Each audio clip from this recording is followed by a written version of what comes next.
Hello বন্ধুরা, শুভ সকাল। তোমরা সবাই কেমন আছো? আশা করি সবাই খুব ভালো আছো, সুস্থ আছো। আর আমিও খুব ভালো আছি। কোচবিহার জেলা থেকে আমি সুস্মিতা আবারও চলে আসলাম তোমাদের সামনে খুব সুন্দর একটি ভিডিও নিয়ে। এখন বাজে ঘড়িতে 7টা, আর ঘুম থেকে উঠলাম মাত্রই, উঠে গেটটা খুলে দিলাম আর একটুখানি বাইরেটা দেখবো। আর আজকে না দেখি বাইরে ভালোই কুয়াশা পড়েছে, বলতে পারো অনেক কয়েকদিন পর আবার আজকে কুয়াশা পড়লো। তো তারপর আবার রোদ উঠে পড়েছে। আর আজকের দিনটা বলতে পারো একটা আনন্দের দিন আমার কাছে। তো কিসের জন্য এত আনন্দ লাগছে মনের মধ্যে সেটা নয় তোমরা পরেই জানতে পারবে, পুরো ব্লগটা দেখলে তোমরা ঠিক বুঝতে পারবে। তো এই যে তোমাদের একটুখানি বাইরের দিকটাও দেখাই। তো এই দেখো, দেখাই যাচ্ছে কুয়াশা। ওই দিকের কিন্তু লাইনটার ওপারে কিন্তু অনেক বাড়ি আছে, বাড়িগুলো দেখা যাচ্ছে না, কুয়াশায় একদম ঢেকে গেছে। আর এই দিকে দেখো আমাদের গাছে কি সুন্দর লেবু পেকে আছে। একটা লেবু পেকে গেছে, আরও কয়েকটা লেবু আছে এই যে। আর অনেক লেবুর ফুল চলে এসছে। তো এই ফুল যেগুলোর মধ্যে ধরেছে ওগুলোর মধ্যেও কিন্তু ফল ধরবে কয়েকদিন পরে। আর এই লেবুগুলো দিয়ে আমাদের মানে গরমে আর লেবু কিনতে হয় না, এমনিতেও আর কি টুকটাক করে হতেই থাকে সারা বছর। বাজে হচ্ছে এখন 6:45। তো ঘুম থেকে উঠেই গেট টেট খুলে বাইরে আসলাম, আর তোমাদেরকে তো দেখালাম একটুখানি কুয়াশা। আজকে দেখি ভালোই কুয়াশা পড়েছে, অনেক কয়েকদিন পর আজকে আবার কুয়াশা পড়লো। তো এখন গিয়ে বাসি কাজকর্ম শুরু করব। বাসি কাজ এখনও শুরু হয়নি। তো এখন গিয়ে আগে ঘরটারগুলো ঝাড় দেবো। আর মা এদিকে ছাগল বার করবে ছাগলের ঘর থেকে, তারপর উঠোন টুটুনে সব ঝাড় দেবে। আর আমি এদিকে ঘরটার ঝাড় দিয়ে বাসি বাসন মাজবো, মেজে সোনা আমার কাপড় চাপড় কেচে স্নান করব। তো চলো আর বেশি দেরি করব না, এমনিতেই অনেকটা দেরি হয়ে যায় কাজ করতে করতে সোনা আমার জন্য। তো কাজ বাজ শুরু করে দিই। তো চলো তোমাদের সাথে যতটুকু পারি ভিডিও শেয়ার করব, আর তোমরা ভিডিওটা দেখতে থাকো। অনেক দিন পর আজকে আবার বারান্দাটা পরিষ্কার করছি। সেই দুর্গাপুজোর কয়েকদিন আগে পরিষ্কার করেছিলাম এই বারান্দাটা। দুর্গাপূজা শুরু হওয়ার 3 দিন আগে মনে হয় বারান্দা পরিষ্কার করেছিলাম, সেই ভিডিওটাও আমি ছেড়েছিলাম। তো আজকে আবার বারান্দাটা ছাড়ছি। মাকড়সার জাল, তারপর এগুলো হচ্ছে মানে কি যে মশা মনে হয় বাচ্চা, ছোট ছোট গুড়ি গুড়ি কি পোকাগুলো একদম বারান্দার মধ্যে আটকে আটকে আছে। মানে যে কারেন্টের যে দেখতেই পাচ্ছ পাইপগুলো আছে, তার ভেতরে তো তার দেওয়া আছে, ওই পাইপগুলোর মধ্যে আটকে আছে টিকটিকির পটি, এসব আর কি আটকে আছে। তার মধ্যে হচ্ছে মাকড়সার জাল। তো ভালো করে ঝাড়ুটা যেহেতু লম্বা আছে, তাই এই ঝাড়ু দিয়ে আজকে বারান্দাটা ছাড়বো। আর এমনিতেই আর কি লম্বা ঝাড়ু যেহেতু, তাই লাগাল পাচ্ছি। তো যত দূর আর কি লাগাল পাচ্ছি ঝাড়ু দিয়ে করছি, আর যেগুলো লাগাল পাবো না এই ব্রেঞ্চের উপর উঠে ঝাড়বো।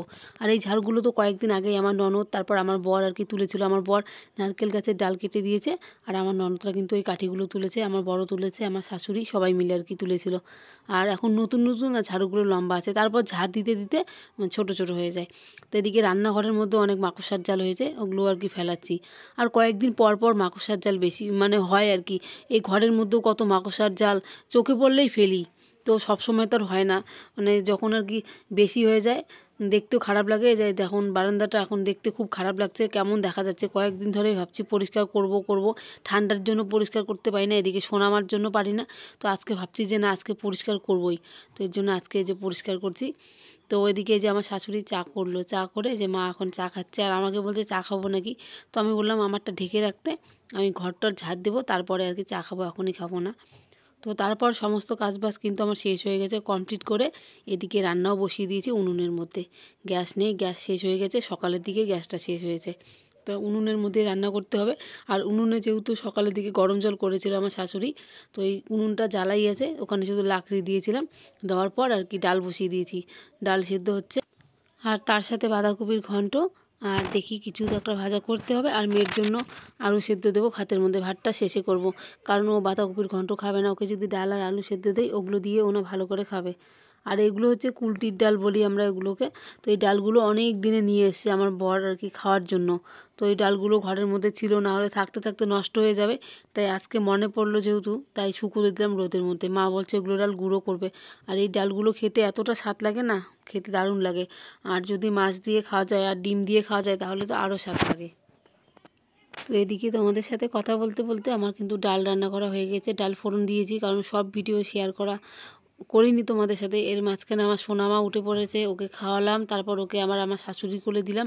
মার পুজো দেওয়া শেষ হলো, তারপর শাশুড়ি কোলে দিয়ে এখন আবার বাকি রান্না করছি। মানে ছোটো বাচ্চা থাকলে এরকম হবেই, মানে সব কাজ যে একবারে আমার শেষ হবে এরকম হয় না, ওকে একবার নিতে হয়, তারপর এদিকে রান্না করতে হয়। মানে বুঝতে পারো এক এক সময় এক একভাবে আর কি যায়, মানে এক একটা দিন এক একভাবেই যাচ্ছে এখন। তো তারপরে যে আমার বর দেখো কী কী নিয়ে এসছে। আমার বর গেছিলো বাজারে, কত বড় একটা আটার প্যাকেট নিয়ে এসে 5 কেজি আটা নিয়ে এসে আমার সোনামার জন্য নতুন একটা ড্রেস নিয়ে এসে, আর এদিকে একটা বড় দেখে চানাচুরের প্যাকেট নিয়ে এসে, আর নিয়ে এসে প্যাম্পার্স আমার সোনামার জন্য বড় একটা প্যাম্পার্স শেষ হয়ে গেছে 2 দিনের মতো হলো। আমার ননদের বাড়ি থেকে যে প্যাম্পার্সটা নিয়ে এসি 2 দিন হলো শেষ হয়ে গেছে, তাই আমার বরকে আনতে বলেছি, নিয়ে এসছে। তো আজকে যাব হচ্ছে আমার বাপের বাড়ি, তাই আজকে সোনামার জন্য ওর বাবা নতুন ড্রেস নিয়ে আসলো আর একটা প্যাম্পার্স নিয়ে আসলো বড় দেখে। তোমাদের বলেই দিলাম, বলতে পারো আজকে অনেকটাই আনন্দ লাগছে। 6 মাস পর আমি বাপের বাড়ি যাচ্ছি। সেই ভাদ্র মাসের দিকে গিয়েছিলাম, মা আর কি আমাকে একদিন খাইয়েছিল 7 মাসে। যেহেতু আমার দ্বিতীয়বার বাচ্চা হচ্ছে, তাই ওরকম করে তো আর 7 করেনি, প্রথমবার তো করেছিল, তাই মা আমাকে 7 মাসে রান্না করে খাইয়েছিল। আর তোমাদের সাথে ওই ভিডিওটা আমি শেয়ার করেছিলাম। তাই একদিনের জন্য গিয়েছি, তারপরের দিন মেয়ের পরীক্ষা ছিল জন্য সকালে উঠেই চলে এসেছি বাড়ি। তারপর আমার শ্বশুরমশাই অসুস্থ হয়ে পড়েছে, বিছানায় পড়া ছিল। তারপর তো আমার এই যে বেবি হলো, সব কিছু মিলিয়ে ঠান্ডা পার করে এই যে এখন যাচ্ছি। তবু এখনও ঠান্ডা তো আছে, অতটাও কমেনি। তো তবু আর কি পৌষ মাসের দিকে, মাঘ মাসের প্রথমের দিকে পুরো ঠান্ডা ছিল। এখন যেহেতু মাঘ মাস শেষ, আর কয়েকদিন বাকি আছে মাঘ মাসের, মানে 2 দিন কি 3 দিন, তাই এখন যাচ্ছি। তার মধ্যে আমার বাপের বাড়ির সামনে মেলাও আছে। মেলার চাইতে আমার বেশি যাওয়া হচ্ছে, আমার অনেক দিন থেকে যাই না, খুব যেতে ইচ্ছে করছিল। তো ভেবেছিলাম যে না, মেলা তো হবে যখন, তখন একবারে আগে ওই সময় যাব, তখন ঠান্ডাটাও একটু কম কম থাকবে, তাই তো যাচ্ছি এখন। আর তোমাদের সাথে তো মেলার ভিডিও শেয়ার করবই, আর কিসের মেলা হচ্ছে না হচ্ছে তোমরা জানতেই পারবে ভিডিওর মধ্যে। তো এদিকে টোটো চলে এসছে, তো টোটোর মধ্যে ব্যাগ দিয়ে আসলাম, 3টে ব্যাগ হয়ে। আর ছোটো বাচ্চা থাকলে যা হয়, 2টো মেয়ের জামা কাপড়, আর ছোটো মেয়ের জামা তো অনেক হয়ে গেছে জামা, তারপর এদিকে কাঁথা কাপড় অনেক কিছু, আর আমার এদিকে নাইটি এসব নিয়েছি, তাই 3টে ব্যাগ হয়ে গেছে এদিকে। তো এদিকে তারপর দেখো বাড়িতেও কিন্তু চলে এসেছি। তো আসার পর মা কিন্তু ব্যাগ ট্যাগ সব ঘরে নিয়ে গেল। তো এদিকে ঠাকুমা ঠাকুরদাকে দেখার জন্য একটুখানি বাইরে এসেছিলাম। তো এখন এই যে আবার ঘরে যাচ্ছি, এখন গিয়ে জামা কাপড় চেঞ্জ করব। আর আজকের ভিডিওটা বেশি বড়ও করব না, আজকের ভিডিওটা এখানেই শেষ করব। আর কালকে থেকে কিন্তু আমার বাপের বাড়ির ব্লগ তোমরা দেখতে পারবে। আর এদিকে দেখো মা এখন দিচ্ছে সন্ধেবাতি, তোমাদের একটুখানি দেখালাম। তো চলো এখন খাবো সন্ধেবেলার চা সবাই মিলে। আর ভিডিওটা এখানেই রাখলাম, কালকে আবার আসবো নতুন ভিডিওর সাথে।